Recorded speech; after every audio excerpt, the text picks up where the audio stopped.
আপনি কিভাবে চেক করবেন যে আপনার এসআইআর খসড়া তালিকায় নাম আছে কিনা?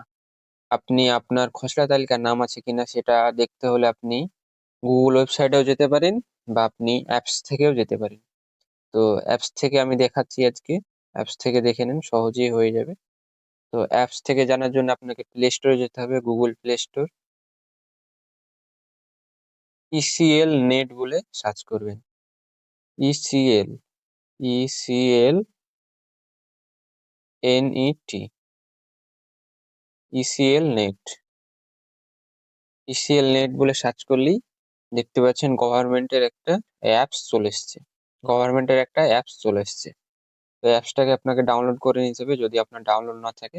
আমার ডাউনলোড আছে, আমি ওপেন করে নিচ্ছি। তো দেখতে পাচ্ছেন অ্যাপসটা ওপেন হয়ে গেছে। একটা অ্যাড আসবে, অ্যাডটা কেটে দেবেন।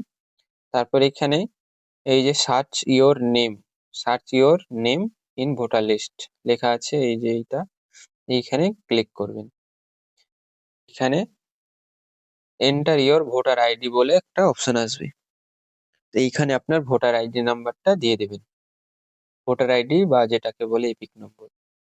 তো আমি আমারটা দিয়ে দিচ্ছি, আপনি আপনারটা দিয়ে দেবেন।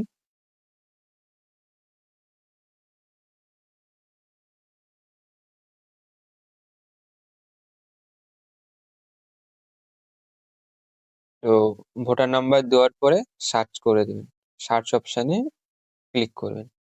সার্চ অপশানে ক্লিক করলেই দেখতে পাচ্ছেন আপনার ভোটার লিস্টে নাম আছে কিনা দেখতে পাবেন। আপনার নাম এখানে শো করবে। সার্চ অপশানে ক্লিক করলেই আপনার নাম শো করবে।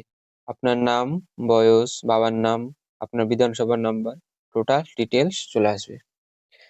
তো এইভাবে আপনি জানতে পারবেন আপনার খসড়া তালিকায়, এসআইআর এর খসড়া তালিকায় নাম আছে কিনা। তো কেমন লাগলো ভিডিওটা জানাবেন, লাইক করবেন এবং যারা জানেন না তাদেরকে জানিয়ে দেওয়ার সুযোগ করে দেবেন। ধন্যবাদ।